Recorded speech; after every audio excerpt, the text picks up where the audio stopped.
Good evening from Vietnam. Good morning to you, Kristi. Thanks a lot for spending your morning joining our Insight Sharing Show and share your stories to our global audience. And on behalf of the listeners around the world, I want to say thank you. Thank you so much for having me. I'm so excited to be here, and I'm really flattered that you asked me to join you. I'm so happy that you and your family are going to travel to Vietnam in November. And now you have a new friend, new family. So, when you come, please let us know in advance so that make sure that I have proper arrangement to welcome you and your family, okay? I absolutely will. I'm so excited to know that you'll be there and I'll be able to connect with you and meet you in person. Absolutely. And for a little bit taste of our culture, it's very honored if we can have you to do a little introduction about who you are and the works you are doing. Can you do this for our audience, please? Sure. So my name is Kristi Herold, and I am the founder and CEO of an organization called JAM, and we connect people through play. And what I mean by that is for 28 years now, we've been connecting people through playing of adult recreational sports. And since the pandemic, we have been connecting people through playing corporate virtual events and team building, in-person team building events. So we connect people through play in a variety of different ways. I was raised in a small city north of Toronto, Canada, about 4 hours north, in a very entrepreneurial family. So when I grew up, my dad was an entrepreneur, and I grew up listening to stories about running your own business. And I knew when I was a kid that I wanted to run my own business one day. I didn't know what that would be, but I knew that's what I wanted to do one day. And all throughout my high school and university, I ran a variety of different businesses. And after university, when I moved to Toronto, the big city, I didn't know a lot of people there, and I thought it would be great to join some sports leagues, to maybe play some soccer or something like that, to meet people. And the only leagues I could find were really competitive leagues that I wasn't that great of an athlete. I'm an okay athlete, but I wasn't that great. So I decided, I'd heard about these recreational sports leagues in the United States. I'd heard about one in Chicago and one in San Francisco. And I thought, hey, maybe I could try and start this in Toronto. And so I decided to start this up. I thought it would just be a fun thing for me to do by myself. And that was in 1996. In that very first year, we had about 250 teams that signed up to play soccer, beach volleyball, ultimate frisbee, basketball, and flag football. And then over the last 28 years, we've grown. We now have probably close to 12,000 teams that will play every year in a huge variety of sports. We have softball. We're offering cricket for the first time this year, which we're very excited about. We have dodgeball and all sorts of tennis and badminton and all sorts of different sports. We run year round. I have about 50 full-time employees now and about 400 part-time employees. And during the pandemic, we were shut down. We weren't allowed to operate. Our mandates were very harsh, especially in some of our Canadian markets. So we lost 18 months of revenue where we couldn't connect people through playing sports. So we had to survive. In order to survive, we looked at our core purpose of connecting people through play, and we thought, how can we do this differently? And that's when we came up with the idea to run virtual events for companies. And so we started doing scavenger hunts, game shows, trivia nights, escape rooms. We came up with 12 different escape rooms, and we started selling those and producing these events. And we did over 1,500 events in the first year for companies all over the world. We've done over 4,000 events since we started that side of the business. So now our sports leagues are back up and running, bigger than ever. We're in 25 different cities, and we're in North America, and then we're in, we're connecting people through play with all our corporate team building events all around the world with the virtual events, and we also do these in-person team building events. So that's sort of who I am. I've made my life and career all about connecting people through play, and then I wrote a book. I wrote this book called It Pays to Play, How Play Improves Business Culture. I wrote that during the pandemic because I realized people need to laugh and have fun, and it's important. Life is too short not to be having fun with the work we're doing, and I wanted to encourage business leaders to find ways to make work fun. There's no excuse not to make work fun, and doing so will help keep your employees retained. They'll be much more engaged and productive. Their mental health and physical health will be so much better. They'll be happier employees, which will make for happier customers. I mean, there's just so much. They'll be more creative and innovative. There's so many reasons to have fun with the work we're doing. So that's who I am. I am married, and I have 6 kids. I have 3 of my own kids and 3 bonus kids. We have a real life Brady bunch. I'm married to a man named David Brady, so we're literally a Brady bunch. And I love to travel, and I love to play tennis and pickleball and do yoga, and that's kind of who I am. Wow, it's amazing story. Thanks a lot for sharing with us. And then this conversation, we're gonna examine the journey all together. For the entrepreneurship is one thing, and then another one is the 28 years of bringing love and joy to the people. What a privilege, for a person to bring that happiness to many people, right? Yes. Especially during the pandemic where the stress everywhere.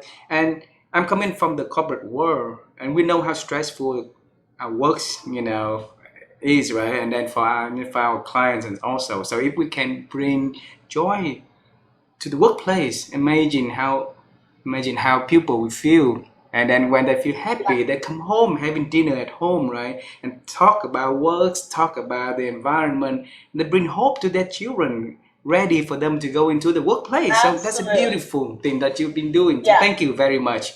Okay. I'm a big believer in the ripple effect, whether it's someone who's playing soccer or volleyball in our sports leagues, they go home feeling happier and healthier, so they're a better dad or a better girlfriend or a better employee the next day when they go to work.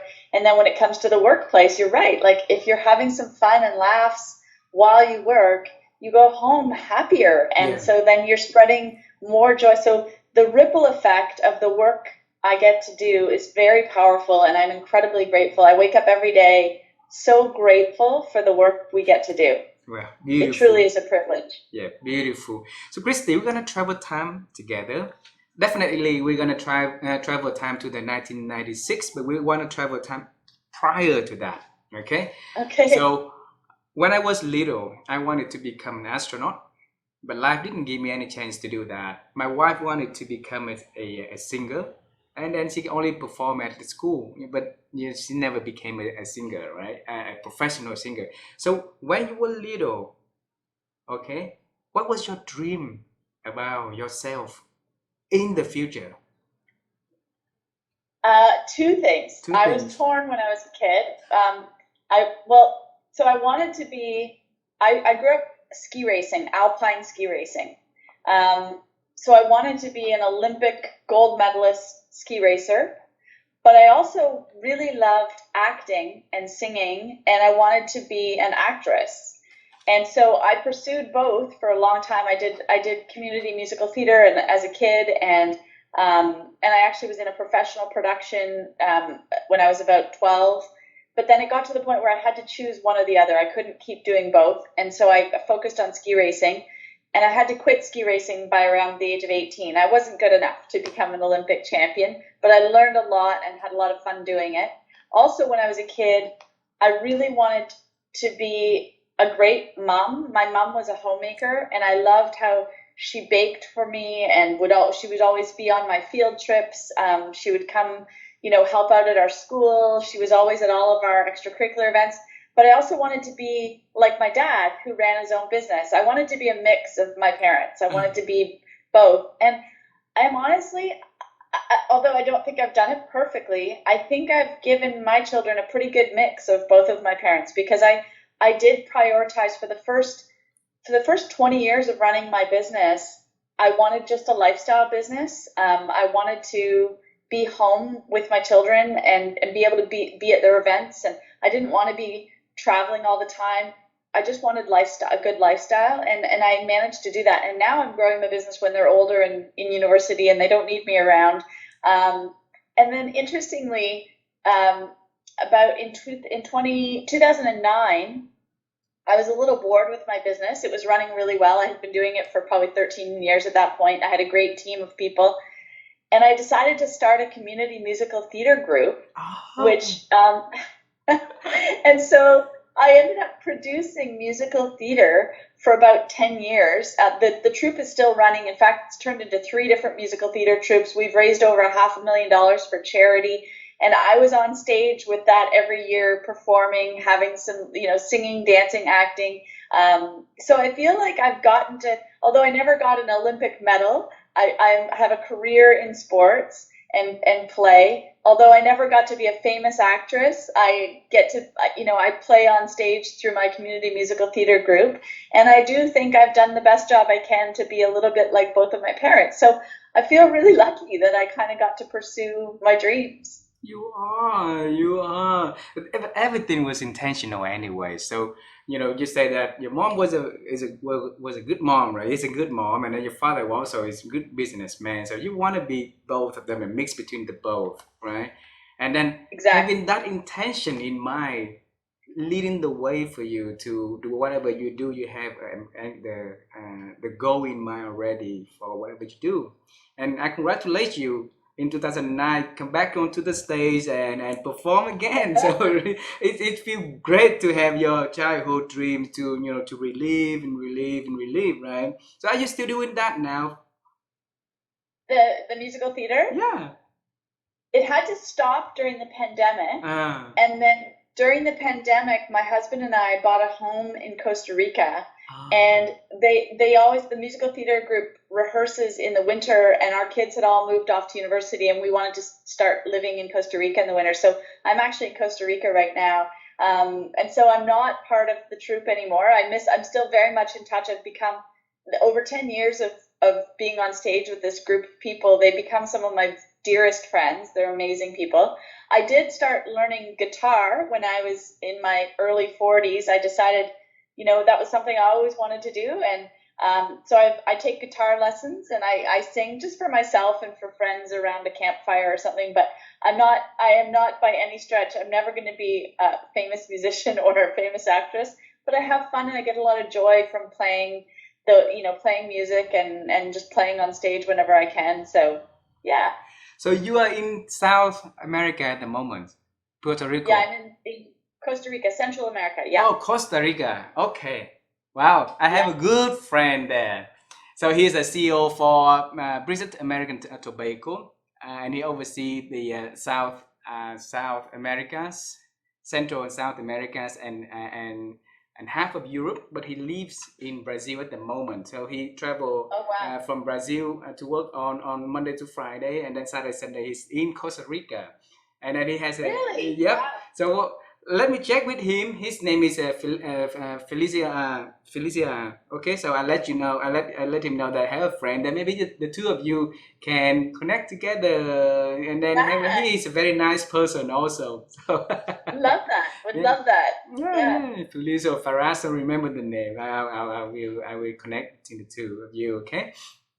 So Sounds great. allow me now to bring you to 1996. Okay, because people we see Yeah. the 28 years of success and laugh, but they would not know how everything started, the pains and the struggles and everything. All right. Yeah, there Yeah. were a lot of struggles. It was Yes. hard. Yes. Yeah. But So before the 1996. struggle, Oh, before sorry. the struggle, we wanna, because we believe that opportunities go in front of our eyes every moment. All right. And then Yes. you realize that there's an opportunity to do the same activities in Americas, or you have in one is in LA, right? One in San Francisco area, if I remember correctly, the two places in the US. Okay, and you That's right. say why don't you start one in Canada? Okay, so Right. there's a the two plays in the US has been there for many years, but not a lot of people will be able to see it and replicate it. So how did you come up with the idea to bring the same thing into Canada and implemented it? You're right. I think as an entrepreneur, I mean, I think I'm innately an entrepreneur. I was born into an entrepreneurial family, and I just can't imagine ever not running my own business. I just, it's something within me. So I was sort of trying to figure out, what do I want to do? I was from a small city and I had moved to Toronto, a big city, and I didn't know a lot of people. So I was sort of trying to also find an opportunity within my own problem, which I think is what entrepreneurs kind of do. They see problems and they go, I could do that better, right? I could fix that problem. And so I was looking at my own problem, thinking, how can I fix this? And I had heard about, I don't even remember how, I had heard about these adult recreational sports leagues in Chicago, and I thought, Toronto's a big city, similar size to Chicago. Why don't I try this? And I love organizing. I've always been an organizer of people. I love to, so it sort of was just something I thought, yeah, I could do this. I could try this. So I quit my job. I'd only ever worked for a company for 1 year. I was like, I don't want to do this anymore. So I quit my job and I decided to get started and try this. And this was in the days before the internet, right? Like, I mean, the internet was just becoming a thing. Like, people were just getting email addresses. So I had my address book full of names and phone numbers, and I sat and I spent 4 months calling people and telling them my idea. And I said, if you like my idea, can you send me your address book, or names of people that might be interested? And I had people that would literally fax me their address books. So then I would call all those people. So I built up a database of about 800 people. This was in like the winter of 1996. And then I wanted to mail them a newsletter, but I couldn't afford 800 stamps I only had enough money for 400. So my boyfriend at the time was a semi-professional cyclist. And so he agreed to drop off the other 400 by bike. He was going to ride his bike and drop off. And he actually, by the way, he later became my husband and my business partner, husband, father of my 3 children. He's now my ex-husband. We're still friends and business partners. We still work together. We've been working together now he started working with me a year after I started the business. So we've been working together for 27 years. But that, when he was cycling, he agreed to do that to help me get started, which was amazing. So that's how I sort of got started. And then I remember I had set the date that the sports was going to be, it was going to start early May. And I knew I had to get a certain number of teams signed up before we started in order for them to have people to play against. And the week before we were set to start, I had only 13 teams signed up to play across 5 different sports. And when I did the math, I mean, they were paying $300 or $350 a team. When I did the math, I was like, what have I done? I'm not going to survive. Like, this is not enough money to cover all the expenses plus for me to live off of that. I can't, what was I thinking? And so I remember very clearly lying down on the floor of my room and crying for about 2 hours. And I lived with 4 women who were all friends from university. And I used the basement of our house as my office. And I cried and I cried and I cried. And I was like, what have I done? And then I thought, sitting here crying is not going to change anything. I have to get on the phone and call people again. So I picked up the phone and I called people back and I said, you said you wanted to sign up for soccer, or you said you wanted to sign up for basketball. You have to do it now. And within the next 5 days, I changed that 13 teams into 52 teams. So we had 52 teams for the very first season. And that was enough to make it go and get things started. And, and then there's been lots of ups and downs since, but it was a grind to get things started in those early days. It wasn't like I could just go on Instagram and tell people, hey, this is what I'm doing. Like, it was a very different time, right? So, here we are. Wow. A lot of people in that situation, after 2 hours of crying, would just drop the ball. And they say, okay, it's not going to work it, and let's try to find something else, or let's try to go back to the corporate, and then let's try to, have a normal life. But Kristi decided to pick up the phone and start calling again. And in 5 days, you triple the number of the existing team into 52 teams. So I want to move into that moment of you stop crying and start picking up the phone. Okay? What was in your head back then? I remember, I can picture the scene so perfectly. I was in my bedroom at this house that I rented. The walls were this raspberry pink color. I was lying on the hardwood floor feeling so sorry for myself and thinking, what have I done? I'm such an idiot. And then I thought, this is not helping the problem. Me sitting here crying is not going to change anything. And I could give up, but I really believed in what I was doing. And I've had so many conversations with people who really liked my idea. I just needed them to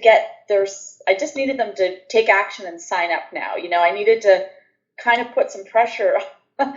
And so I just thought, I can't give up. I've spent the last 5 months working so hard to get this started. I can't give up right now. And so I just decided to stop crying. And, I've always been told I'm a never give up kind of girl. If I really believe in something, it's just not my nature to be a quitter. I will find a way. If I really believe in something, my team will often laugh at me, and they say one of my superpowers, I guess, is when someone puts up a hurdle or a wall, I find a way around it or through it. I'm not. If I really believe in something, I'm just not going to give up that easily, So, Kristi, back then, what did the four girlfriends, the people, the friends from university with you, right, stay with you at that house? What did they talk to you, in that dark moment? I don't remember I'm not sure if they were fully aware how stressed I was, because they all had their own careers and they were very good friends. They tolerated a lot from me, because then once things did get started, I had people coming to the door all the time to hand in their registration form and to pay. I had sports equipment in the basement all the time. They were very good friends to put up with me for the year that I lived with them. But I don't recall. I'm not sure if they ever really realized just how stressed out I was. They probably did, but they all had their own. They had their own things going on too. Yeah, yeah. So let's say the first year was a success in your expectations, right? So keeping up with the success is also very challenging, because the expectation, the bar is raising, the expectation is more. So how things going after in the year 2 and year 3? Share with us. So I'm not sure if I thought that first year was a full success. I mean, I didn't make a lot of money, but I did see a lot of people smiling and having fun, and that felt really good. I remember sort of thinking, I don't know how, I didn't really think I could get it very much bigger, but I just kept going. I just kept going because I liked what I was doing. I would be out at the game. I worked really hard. I mean, I was up in the morning doing all the administrative work, and then I would get out every night for probably 3 years. I was out at all the games, checking on the players, making sure they were having fun, asking how could we do this better? What other sports would they like to see offered? Where else would they like to play? Do they know anyone who might want to be a sponsor? I was constantly out talking to people, listening to my customers. And then after the sports games, I would go out to the bars. I always had a sponsor bar to encourage people after they played basketball or volleyball, go back with the other team and have a beer, have a plate of nachos, get to know meet new people. That was the whole idea. And people loved that. And I would be out there meeting and connecting people. And so I did love what I was doing, but financially, I was like, I don't know if I can get this much bigger. Like, I don't know how long I can do this for. And if you had told me in 1996 or 1997 that one day I would have 50 full-time employees and I would be operating in 25 different cities and have, thousands and thousands, like hundreds of thousands of people playing in our leagues every year, I would have laughed. I would have said, there's no way. Like, I wouldn't have believed you. But we just sort of kept going, and it just kind of kept growing. And so I mean, it was only really in 2016, 2017 that I decided to really start to grow exponentially, and that's when I started doing acquisitions, buying other clubs to kind of, because I set a vision. I was having so much fun doing what I was doing, and I was thinking I was a bit bored with the business in 2016. I knew I needed a new challenge. So I was thinking of selling it, but I really loved seeing the smiles. Uh-huh. And so I thought, well, instead of selling this, why don't I really try and grow it? And that meant I wrote down for myself a vision to get 1 million people playing every year. That became the new goal. And we're still a long way from that. But I love the idea of trying to do that. And so I've done, I think, 11 acquisitions now where we've bought clubs in different cities and we're trying to expand and get more people playing. And so, yeah. Wow. So, and what year did you realize that the business starting to make financially sound for you to feel the confident to continue, Yeah, that was probably by like 1990, either 1999 or 2000, right in the early 2000s. I started to realize, oh, this is actually like, I can do well by this business. I had been able to save money to put down a down payment on a home. I had been able to save money to put down a deposit on a weekend home, which a lot of people my age weren't doing that. And so I was like, okay, actually, I think I can make a go with this business. I think we're going to be okay. And it hasn't always been, it was pretty consistent growth for a long time. When I started to scale in 2016, we started to not make as much money because we were investing in growing. So it was a really different, it's an interesting, and then the pandemic hit a few years later, which shut us down. So we had a few years of significant losses because of the pandemic, but we're back and bigger than ever. And I feel like we're on the right track to grow again. So, it's been hasn't been a perfectly smooth ride the last 28 years, lots of ups and downs, but that's the way it is with any entrepreneurial journey, right? Yep. And I think yes. The one thing I will say that we were fortunate for us in our business was the worst time for my business was the pandemic, and it wasn't because anything we had done. We hadn't made a bad decision. We hadn't taken too much risk. It was simply the pandemic, the mandates from the government saying you can't operate. That's why we had the struggle we did. So I'm actually, that feels good to know it wasn't because we made a bad decision that we were in that tough time. I move you back into 2000 and early 2000s, okay? The moment that you said that you start realize that the business starting to bring the good things, okay? I mean, you were the person that wake up earliest, okay? You're, just prepare for everything. You were the person sleep latest, to make sure that everything is well taken care for years. All right.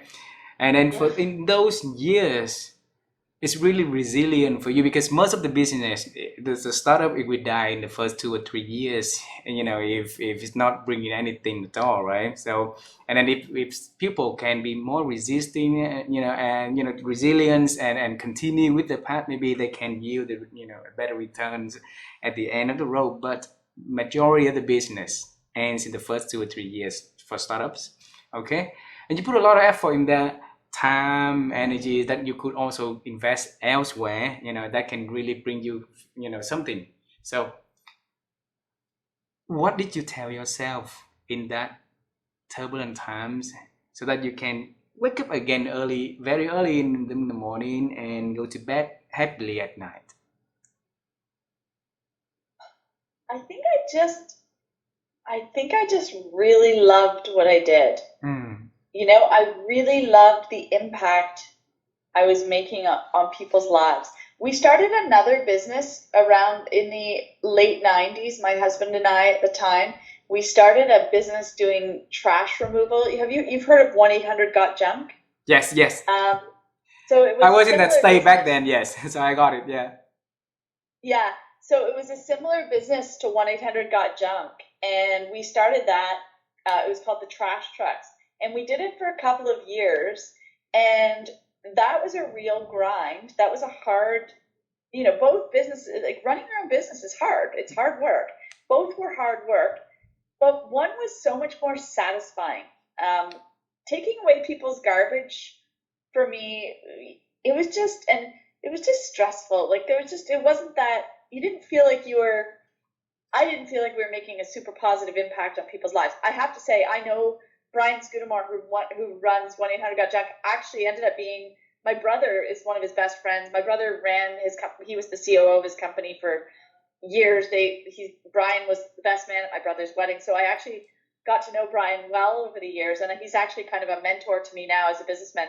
And I have to say, I love how I feel like he believes, and I would agree, he's making impact in people's lives because of how he's franchised his business. So he's creating opportunity for people to run their own businesses, which is amazing. Just a different kind of impact. Oh, sorry. We weren't making that kind of an impact with our trash trucks business. It was a grind. So we actually sold it. It was just, but I just remember thinking, I never would have thought of selling the sports business in those days because I loved what we did. I loved how many people told me, the number of people who told me they met the person they were going to marry. They had babies because of what we did. I had people tell me that our business saved their life because they were depressed and didn't know anyone. And when they living in a big new city, and when they joined our leagues, they made friends. Like I literally had someone tell me they were on the verge of suicide until they joined our leagues. Like it's really powerful what we do. So I think that's kind of what kept me going for sure. Wow. How can you stop doing if you heard those kind of messages, right? Yeah.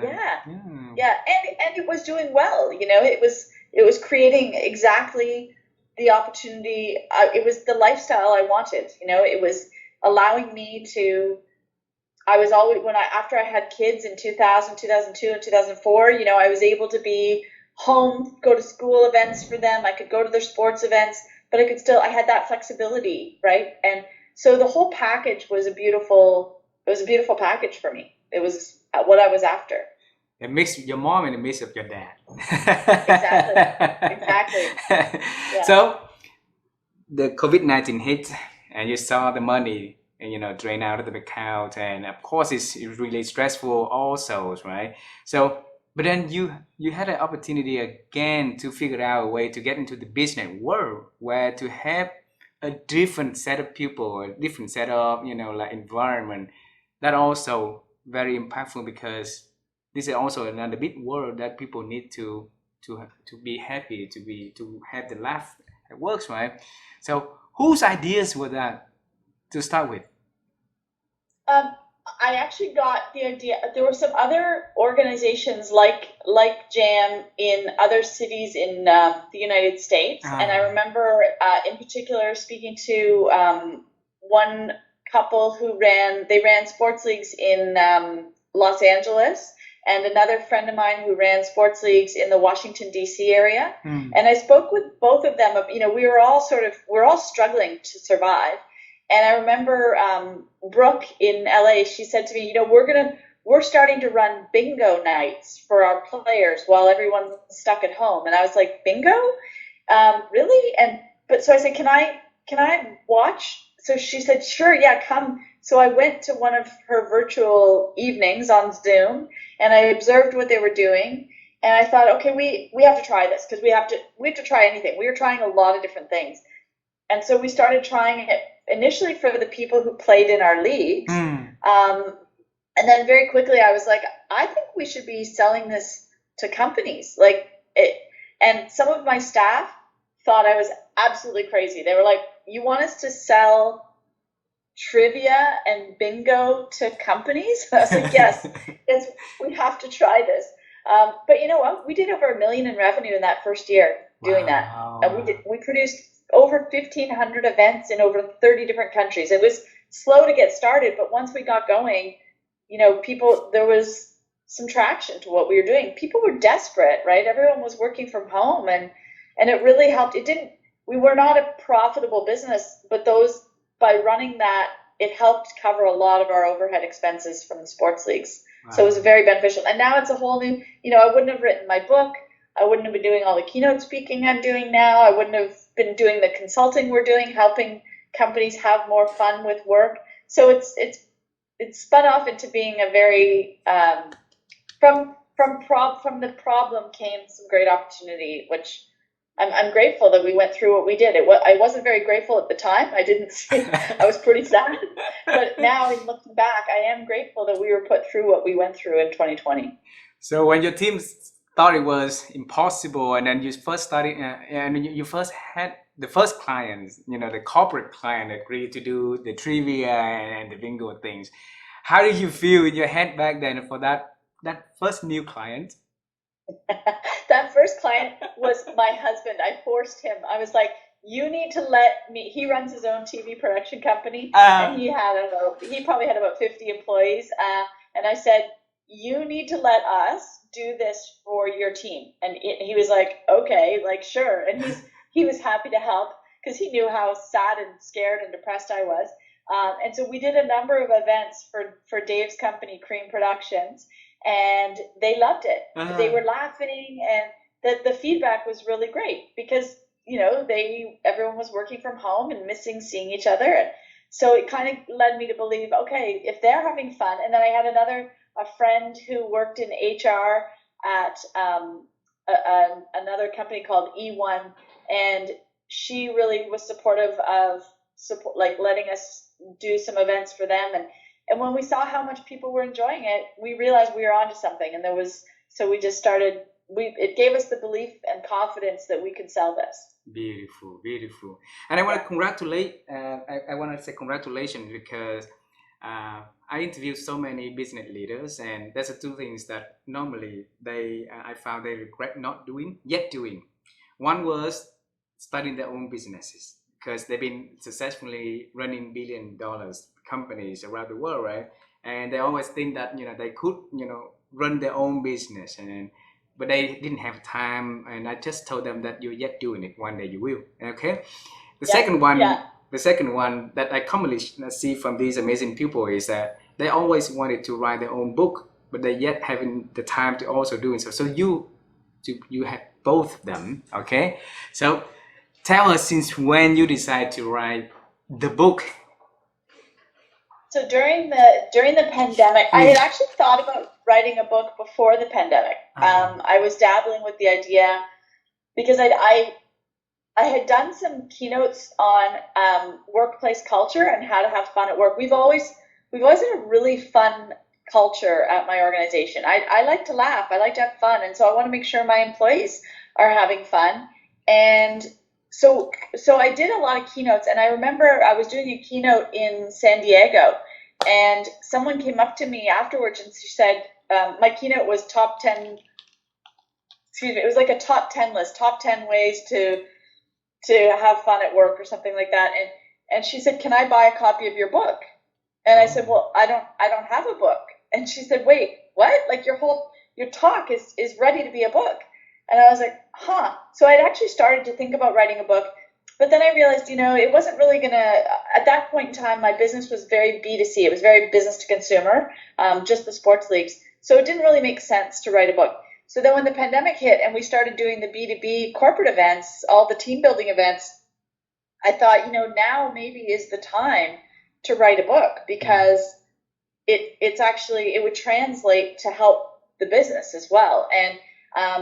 And so I had all these ideas, and I had all these different clients now, these business clients, corporate clients who could share stories with me. So I started interviewing clients and asking, how do you have fun with your work? How do you integrate play at work? And why do you do it? And, and so I started kind of gathering the stories, and it just felt like it was the right time to do it. And I'm really happy I did, because now it's also a lot of the reason why I'm doing as many keynotes as I am with, when I have the time to do keynotes, I have the book to back it up.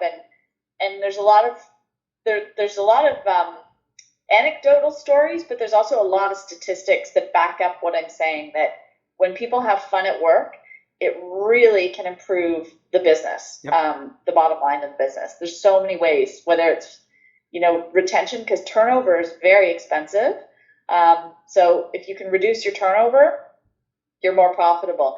If you have people more engaged, they're far more productive, you're going to be more profitable. If you have happier employees, then your customers are going to be happy. So they're going to want to return. You're going to be more profitable. If you have employees who are happy and creative and innovating because they're having fun at work, creativity, like playfulness, encourages creativity and innovation.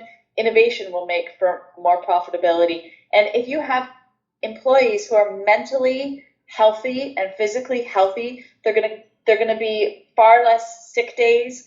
They're going to be far happier. They're going to be wanting to connect and more friendly with their coworkers. Everybody wins. So Yeah. there's just the statistics back it up, and so so it was a good time to write the book, and I'm really happy I did. So thank you. And thank you for writing it. As a lot of leaders are watching our interviews, and the idea of play, and bring plays to the workplace. I think that a lot of them would want to do it also, but it's too new and too scary to make that big leap of change, right? So if they need to do a baby step to change, so Kristi, what would they start doing so that they can have that baby steps and the courage to do? It's a great question. So I kind of look at play, bringing play to work in a couple of different ways.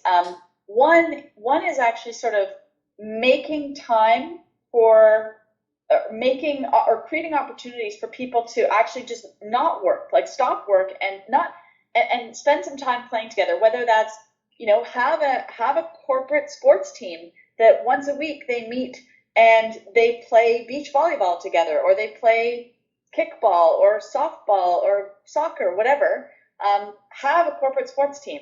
Or if your company's maybe not super sporty or you have a mix, maybe have a company choir. Imagine if your wife worked at a place where they had a company choir or a company band where they could get together and play music together once a week or once every 2 weeks, play music together. Or like we do, we have a company book club. So every 2 months we read a new book together and then we discuss the book.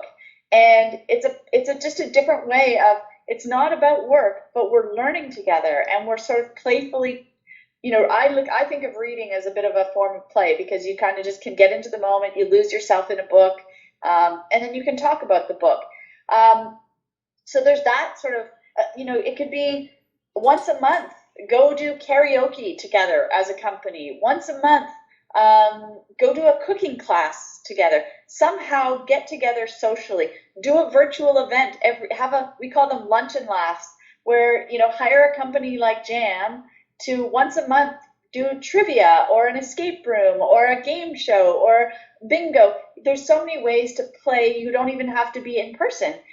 You can do it virtually. So it's about making time for these social connections. That's one way to integrate play into work. The other way is actually how you run your business day to day. So things like celebrating great work being done. We have a shout out channel in Slack or Microsoft Teams. We use Microsoft Teams, but whether you use Slack or Microsoft Teams, have a channel called shout outs. And you'll start to get the leaders in your company to start to celebrate great work being done. Little by little, you'll start to see other people shouting out others for great work. So every day I'll see 2 or 3 different shout outs coming out about people that I maybe don't get to work with all the time, but I see that they're doing great work because other teammates are celebrating them. And that costs nothing. It costs no money, and it can be a playful way to celebrate them. When we welcome a new employee to our team, the onboarding experience is very playful. So when they come to our office for their first day at work, or whether it's virtual or in person, but when they come in person, we have our whole team, whoever can be in the head office that day, is wearing either their when you have been on our team for a year, you get your veterans jersey, you get a hockey jersey that is the Jam logo on it, and the back is your number is the year that you started and your name. And so everyone's either wearing their veterans jersey, or if they're not a veteran yet, they're still in their first year, they have their hoodie, their Jam hoodie. Everyone's wearing their gear. And when the people come in on their first day, the music is blaring, and they have a high five tunnel to welcome them. And so it's just this, again, it costs nothing. It's just 5 minutes for our team to gather and welcome them. And it's a playful way to support someone joining the team on their first day, and it makes a big impact. When we run our meetings, we press play to start every meeting. So we spend about 3 minutes. Whoever's leading the meeting is encouraged to find a playful way to connect. When we run our meetings, we'll have a dodgeball sitting on the boardroom table. And so you don't get to speak unless you're holding the ball. And when it's your turn to speak, or when you're done speaking, you pass the ball to whoever else is ready to speak. It's a playful way to remind people, don't take up too much time talking, and don't interrupt. If you don't have the ball, let the person who has the ball finish speaking. So there's just a lot of playful ways. And I mean, I could go on for days and days and days with ideas for how to have fun at work. I mean, yeah, I could go on forever. That's and Ahad, I will tell you for your listeners, I have a 10-page PDF if they'd like to download. It's called 10 Ways to Integrate Play into the Workplace, and it's a very easy way to integrate playful ideas. So I've given you a link for that. I think it's www.Kristi Herold, KristiHerold.com/insights25. So if they go to that, they can download my 10 ways to integrate play into the workplace. And there's also a 25% savings there if they'd like to try a Jam virtual event for their team to have some fun, have a lunch and laugh. The laughter is guaranteed or your money back, and they can get a 25% savings. So. Yep, and then time is precious for everybody, right? So I don't want our leaders out there to reinventing the wheel where you already have all the tools and the experience already. So if any of them would like to get in touch with Kristi and know more about the work that they do and that you do, how could they connect with you directly though? They can connect with me directly on LinkedIn. It's Kristi, KristiHerold. So on LinkedIn, Kristi Herold, or they can email me, Kristi, Kristi @jamgroup, JAM group.com, or they can go online and check out Jam Group and check out our corporate events and ask us about that, how we can help them play and connect. And if they're interested in culture consulting or keynote speaking, they should just email me directly and I'll get them set up. Beautiful, beautiful. Thank you. Chris, I have two last questions for this conversation, okay, before I let you, enjoy the sun out there again, okay? So, my wife and I, we on a different path because we, like you want to bring joy and laugh to people. My wife and I would like to help people to think better because we believe that our thinking capability these days has been diminishing because of so many factors.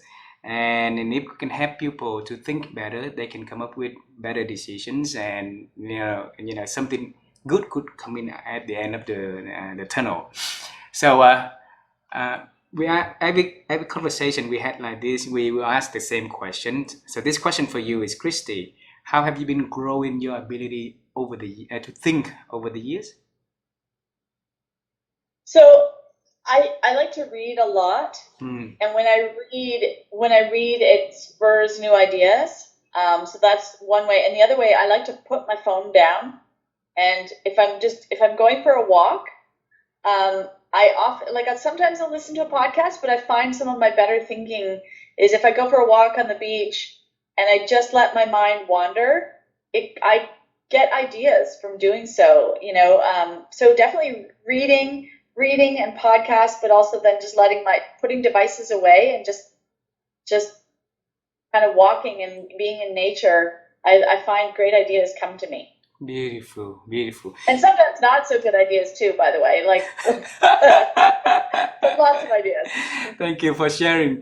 So the last question is about the future. We traveled the past already. We knew, your dreams at young age, and then we knew the journey, the beautiful journey for you to start into, the business that brings life to people and joy and play, and now we want to head into the future a little bit. So is there anything exciting that you are about to do, you want to share with us so that we can celebrate with Kristi in advance? I think the future for me is to continue chasing getting 1 million people playing, whether that's through our sports leagues. I'm very excited. We just closed on an acquisition in Atlanta, Georgia. So that's a big new city for us to be in. So I'm very excited to get more people playing in Atlanta. And I'll look to expand into other cities with that. But also, we want to keep connecting people through play in the corporate world as well. So I think and I like to spread the message. I think I'd love to do some keynote speaking more in other countries other than Canada and the United States. I may have an opportunity to do some in Australia, which I'm really excited about. And I guess if anyone knows of wants to hear someone do a keynote on the power of play, please think of me. And I would love to, because I'm so passionate about connecting people through play. So spreading my message around the world that's sort of another future dream I have, is just keep encouraging people to make time to play, because I'm a big believer that we don't stop playing because we grow old. We grow old because we stop playing. So I really want people to keep in mind, just because you grow up, you don't have to stop playing. You can keep playing in so many ways, whether it's playing cards or playing music or playing sports. There are lots of ways to keep playing, and when we play, it just brings so much joy to our lives and others. So that's the message I think I really would love to spread, and the more opportunity I have to do that, the better. Beautiful. To be honest with you, Kristi, this is one of the best conversation I have had in my journey. So thanks a lot for the privilege to knowing you, and thanks for the amazing things that you have been doing together with the team. And I would love to see you at that 1996 moment when you were in, when you were crying, and then I will give you a big hug and tap to your shoulder and say, you're going to be very successful. You're not going to believe it back then, but, I would love to say that message to you, okay? So I look forward to seeing you in November, and make sure that you and your family let me know in advance so that we can have proper preparations, okay? I will definitely be in touch. Thank you so much for having me today. I really appreciate it. It's so lovely to meet you. So lovely to meet you also. So I see you soon. You have a wonderful day. Okay. Say hello to your family for us, please. Thank you, and keep playing, okay? Yeah, keep playing. Thank you. Bye. Bye.